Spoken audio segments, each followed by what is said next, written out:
और मेरे इस्लामी भाइयों, दोस्तों, बुज़ुर्गों और नौजवान साथियों,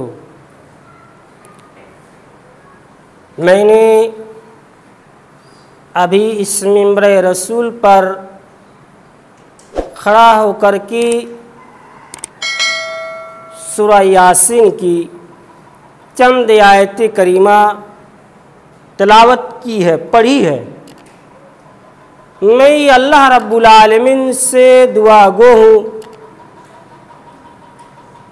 कि परवरदिगार आलम, जो मैंने आयत करीमा तिलावत की पढ़ी, इस आयत करीमा के ज़िम्ने में तू हमें कमा हक़ कहू बयान करने बोलने की तू तौफ़ीक़ अता फरमा, और जो भी बातें इस मिंबर रसूल से हों उन बातों पर कबल अमल करने की तू तौफ़ीक़ अता फरमा। बादहू तमाम किस्म की तारीफ़ात, तमाम किस्म की खूबियाँ, तमाम किस्म की बड़ाइयाँ उस अल्लाह रब्बुल आलमीन के लिए लायक और ज़िबा और सदावार है, जिस अल्लाह रब्बुल आलमीन ने हम बनीनो इंसानों को इस दुनिया के अंदर, इस कायनात के अंदर ला बसाया, पैदा किया, मबूस किया और पैदा करके यूं ही बेकार बेबस नहीं छोड़ा, बल्कि सही राह पर लाने के लिए, सिराते मुस्तकीम पर गामज़न करने के लिए अल्लाह सुब्हानहू व तआला ने एक के बाद दिगरे वक्तन फ़वक्तन अंबियाई कराम को भेजते रहे। उन्हीं में से हमारे आखिरी नबी, आखिरी कड़ी अहमद मुस्तफ़ा मोहम्मद मुस्तफ़ा शफ़ील मुजनमी रहमतुल्लाह आलमीन को आखिरी रसूल बनाकर मबूस किए गए। उन्हें आखिरी रसूल पर अनगिनत बेशुमार दुरूद सलाम जो अल्लाहुम्मा सल्ली अलैहि व बारिक अलैहि। खुतबा मसनूना के बाद जो मैंने आयत करीमा तिलावत की पढ़ी है, इस आयत करीमा से हट करके मैं चंद लम्हा तमहीदी बातें मैं बताऊंगा। सबसे पहले आए कि अल्लाह रब्बुल आलमीन, अल्लाह सुब्हानहू व तआला अपने कलाम पाक के अंदर वाज़े लफ्ज़ों में, ज़ाहिरी लफ्ज़ों में ये ऐलान कर चुका है कि इन्ना सलाता तना अनिल फ़ाहशाई वल मुनकर। सबसे पहले आए तब आयत का माना मफ़हूम समझेंगे। जिस तरह हम अपने औलाद को, जिस तरह हम गार्जियन हैं, घर के जो गार्जियन हैं, वो गार्जियन अपने औलाद को बड़े बड़े मदरसों में या बड़े बड़े यूनिवर्सिटियों में या बड़े बड़े कॉलेजों में एडमिशन करवाते हैं, दाखिला करवाते हैं। दाखिला करवाने के बाद, एडमिशन कराने के बाद उन बच्चों की 2 साल में 2 मरतबा इम्तहान, एग्ज़ाम होते हैं, इम्तहान होते हैं। और उस इम्तहान के अंदर जो साल भर हमारे बच्चे उस कॉलेज के अंदर, उस मदरसे के अंदर, उस स्कूल के अंदर साल के अंदर, साल भर में 2 मरतबा हमारे बच्चों का इम्तहान लिया जाता है। और इस इम्तहान के अंदर सवालात जो होते हैं, जो क्वेश्चन जो होते हैं, वो बताए नहीं जाते हैं। जो टीचर होते हैं, जो उस्ताद होते हैं, जो मास्टर होते हैं, एक किसी भी बच्चे को वो क्वेश्चन सवालात नहीं बताते हैं। और जो साल भर हमारे बच्चे स्कूलों में, मदरसों में, यूनिवर्सिटियों में जो पढ़े हैं, अगर वाकई साल भर मेहनत के साथ, लगन के साथ अगर हमारे बच्चे पढ़े होंगे तो जितने भी सवालात होंगे, 5 हो, 3 हो या 7 हो, उन तमाम सवालात के अंदर अगर सही आंसर, सही जवाब दे चुका तो हमारा बच्चा उस इम्तिहान के अंदर कामयाब होगा। अगर इम्तिहान में कामयाब नहीं होगा तो जो गार्जियन होते हैं, घर के जो मालिक होते हैं, मास्टर से, हेड मास्टर से, टीचर से मिल करके हम अपने बच्चों का अगर कामयाबी नहीं हुई है, अगर फेल हो चुके हैं, तो मास्टर से मिल करके हम उस बच्चे को कामयाब करते, दुनियावी एतबार से, दुनियावी एतबार से हम कामयाबी करते हैं। ये दुनियावी सवालात हैं, मगर अल्लाह रब्बुल आलमीन अपने नबी को ये ऐलान कर चुका है कि मेरे दोस्तों, जो ये हमारी 60 साल जो जिंदगी है, यह 60 साल जिंदगी या 50 साल जिंदगी है, इस जिंदगी के अंदर जो भी हमने काम किया, जो भी हमने बुरे काम किए, उन बुरे कामों के हमारा जो हिसाब होंगे मेरे दोस्तों, कब्र के अंदर होंगे। कब्र के अंदर ये हमारे आंसर बिल्कुल ऐलान हो चुका है, इस बात में नहीं है, बिल्कुल हम जानते हैं कि हम कब्र के अंदर हम अगर जवाब नहीं देंगे, उन सवालात के, फरिश्तों के सवालात के जवाब नहीं देंगे, तो हमारा ठिकाना जहन्नम होगा, हमारा ठिकाना जहन्नम होगा। और दुनियावी जो सवालात होते हैं, स्कूलों मदरसों के जो सवालात होते हैं, वो बिल्कुल छुपे हुए हैं, और उस छुपे हुई चीज को अगर हमारे बच्चे कामयाब नहीं हुए तो मास्टरों से, टीचरों से मिलकर के कामयाब कर सकते हैं। मगर उखरवी जो सवालात हैं मेरे दोस्तों, जो ये सवालात बिल्कुल आम हो चुका है, ऐलान हो चुका है, उन सवालात के अगर हम हमारी जिंदगियों के अंदर अगर हम जवाब नहीं तैयारी करेंगे तो कल क़यामत के दिन कामयाबी किसी भी सूरत पर नहीं हो सकते। आइए आयत का माना मफ़हूम समझें कि इन्ना सलाता तन्हा अनिल फ़ाहिशाइल मुनकर, बेशक नमाज तमाम बुराइयों से रोकती है, बेशक के नमाज तमाम बुराइयों से रोकती है। मसलन मैं नमाज पढ़ता हूँ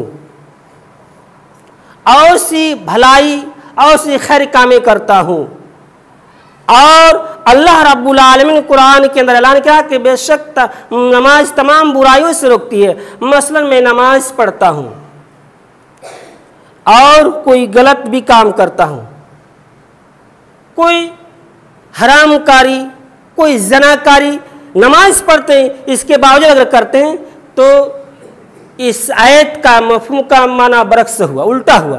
गोया कि हम अल्लाह रब्बुल आलमीन ऐलान कर रहे हैं कि बेशक कि नमाज तमाम बुराइयों से रोकती है, तो अगर हम नमाज पढ़ते हैं और बुराई भी करते हैं तो बुराई से क्या रोक पाती है? तो इसका माना मफ़हूम ये हुआ कि हम इखलास के साथ, लिल्लाहियत के साथ अल्लाह रब्बुल आलमीन के दरबार में हम लोग गिड़गिड़ाए नहीं, अल्लाह रब्बुल आलमीन को हाजिर नाजिर समझ करके हमने इबादत नहीं किया, बिल्कुल दिखलावे के तौर पर किया। मेरे दोस्तों, नमाज एक ऐसी इबादत है कि नमाज कल क़यामत के लिए जो मेरा हिसाब, पहला जो हिसाब होगा वही नमाज के मुतालिक हिसाब होगा। अगर हमारी नमाज सही निकली, दुरुस्त निकली, तो तमाम हमारे बकिया तमाम जो है वो तमाम रास्ते हमारे लिए आसान हो जाएंगे। अगर यही नमाज ही अगर हमारी दुरुस्त नहीं निकली तो मेरे दोस्तों आने वाले जितने भी मसाइल होंगे उन तमाम मसाइल हमारे लिए परेशानी, कठिनाई का सामना करने पड़ेगा। आइए असल मौजू की तरफ,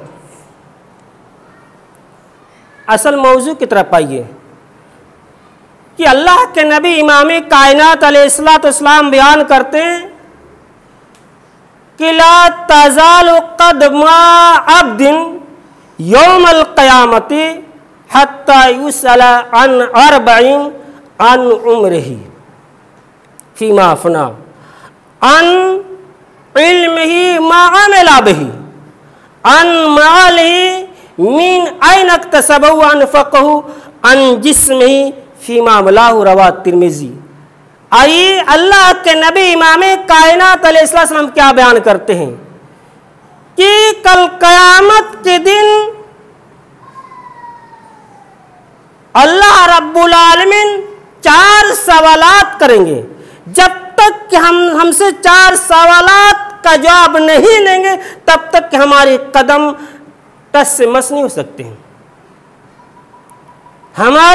हमसे 4 सवालात लेंगे, उन 4 सवालात का अगर जवाब अगर सही ढंग से दे पाए तो हम कामयाब हो सकते हैं।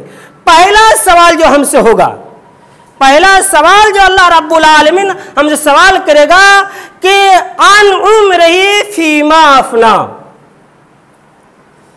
ये जो हमारी जिंदगी है, ये अल्लाह रब्बुल आलमीन जो हमें उम्र अता किया, ये 50 साल 60 साल जिंदगी अल्लाह रब्बुल आलमीन ने जो हमें अता किया, इस उम्र के बारे में अल्लाह रब्बुल आलमीन सवाल करेंगे, पूछेंगे कि बताओ मेरे बंदो, इस उम्र को किस जगह पर गंवा करके आया मेरे पास। ये जो मैंने ये जवानी दी थी, ये हट्टा कट्टा जिस्म जो हमने तुमने अता किया, मोटा ताजा जो जिस्म अता किया, इस जिस्म को, इस उम्र को कहाँ गवा करके, या मेरी इबादत करके मेरे पास आया या किसी गलत जगहों पर इस्तेमाल करके मेरे पास आया। जब तक हम अपनी उम्र के बारे में जवाब नहीं देंगे तब तक हमारी कदम टस मिस नहीं हो सकते। दूसरा सवाल होगा कि अन इल्मिही मा अमिला बिही, उस इल्म के बारे में सवाल होगा जो तुमने सीखा, उस इल्म के बारे में अल्लाह रब्बुल आलमीन सवाल करेंगे, पूछेंगे कि तुमको जो मैंने इल्म अता किया और उस इल्म हासिल करने के बाद तुमने क्या अमल किया। सिर्फ तुम दुनियावी फायदा हासिल करने के लिए इल्म हासिल किया या लोगों को तुम अपनी तरफ बुलाया या लोगों को भलाई की तरफ, अच्छाई की तरफ बुलाया। इस इल्म के बारे में अल्लाह रब्बुल आलमीन कल क़यामत के दिन पूछेंगे, सवाल करेंगे। तीसरा सवाल होगा कि अन मालिही मिन ऐन इक्तसबू व अनफ़क़हू, ये 50 साल जिंदगियों के अंदर, 60 साल जिंदगियों के अंदर हमने जो तुम्हें मालदारी दी थी, दौलतमंद दी थी, दौलतमंद जो तुम्हें हमें बनाया था, बहुत बड़ा ताजिर बनाया था, बहुत बड़ा मैं बिजनेसमैन बनाया था, उस माल को तुमने जो दुनियावी जिंदगी में जो हासिल किया, हासिल करने के बाद कैसे हासिल किया? या नाजायज तरीके पर तुमने माल कमाया या हराम तरीके से तुमने माल कमाया या हलाल तरीके से तुमने माल कमाया?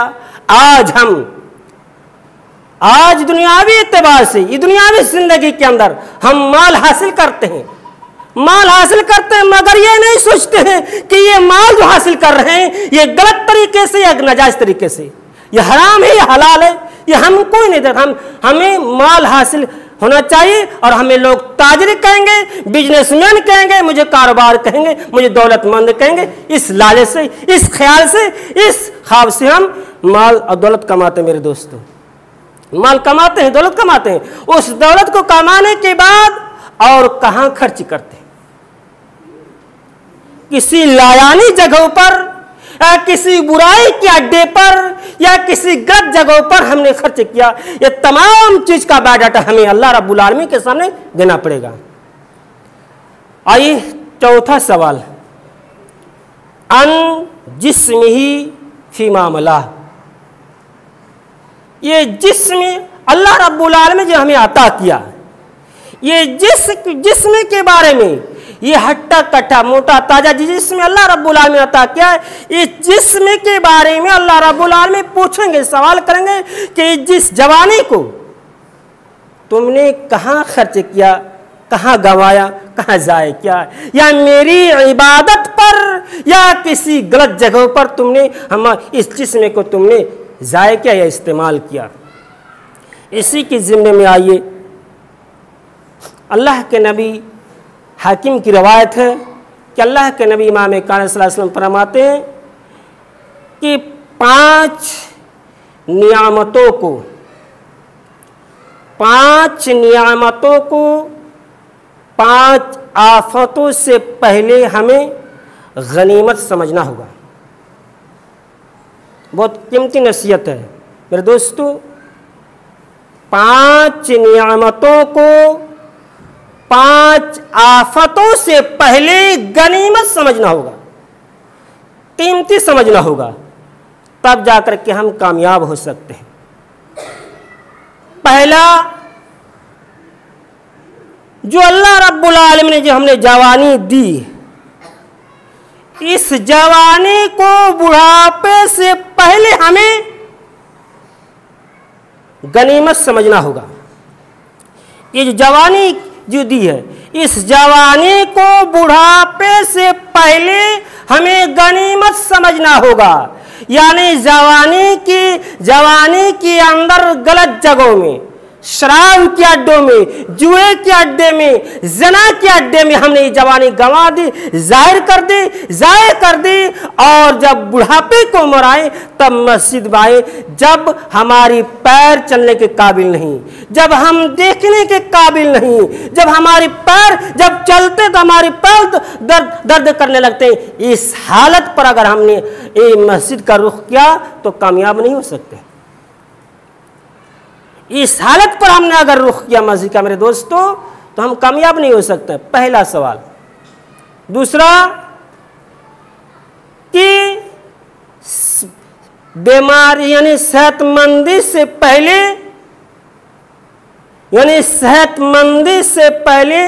यानी बीमारी से पहले सेहतमंदी को क्या करना होगा?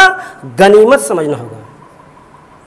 बीमारी से पहले सेहतमंदी को गनीमत समझना होगा। मसलन मैं सेहतमंद हूँ, तंदुरुस्त हूँ, सही सालिम हूँ और अभी हम इबादत नहीं करते हैं, अल्लाह से लो नहीं लगाते, अल्लाह से खौफ नहीं करते हैं, दहशत नहीं करते हैं, और जब बीमार हो जाते हैं तो अल्लाह बिल्ला करने लगते हैं, तो मेरे दोस्त उस वक्त हमें अल्लाह और बिल्ला करने से हमें कोई फ़ायदा नहीं होगा, कोई फ़ायदा नहीं होगा। और तीसरी, यानी फुर्सत से पहले, फरागत से पहले मुश्किल को गनीमत समझना होगा। और यानी मौत से पहले हमें गनीमत समझना, यानी मौत से पहले ही हम अपनी ज़िंदगी को संवारना होगा, कामयाब करना होगा, तब हम जा करके कामयाब हो सकते हैं, तब जा करके हम कल क़यामत के दिन जन्नत के मुस्तहिक बन सकते हैं मेरे दोस्तों और इस्लामी भाइयों, वरना हम कामयाब नहीं हो सकते। इन्हीं चंद बातों पर अपनी मजमून, अपनी खुतबे को मैं ख़त्म करता हूँ। आखिर में दुआ है कि बारी अल्लाह हम तमाम मुसलमानों को तू सिरात मुस्तकीम पर चलाने की अल्लाह तू तौफीक अता फरमा। परवरदिगार आलम हमें पक्का सच्चा मुवहिद बना, दीन का पाबंद बना, कुरान हदीस का पाबंद बना। हमसे पहले हमारे आबू अजदाद दुनिया छोड़ चुके हैं मौला, तू ही बेहतर जानता है। अगर किसी किस्म की गुनाहों, लग़ज़िशों, ख़ताओं में अगर मुब्तला है मौला, तो उनकी कब्रों को तो तहद कुशादा कर दे, नूर से मनवर कर दे, जन्नतुल फिरदौस में जगह अता फरमा। वाखिर दावाना अल्हम्दुलिल्लाहि रब्बिल आलमीन। बारकल्लाहु व लकुम फ़िल कुरान अज़ीम व नफ़अनी व इय्याकुम बिल आयाति ज़िक्रिल हकीम। इन्नहु तआला जवादुल मलिकुम बरऊफ़ुर रहीम।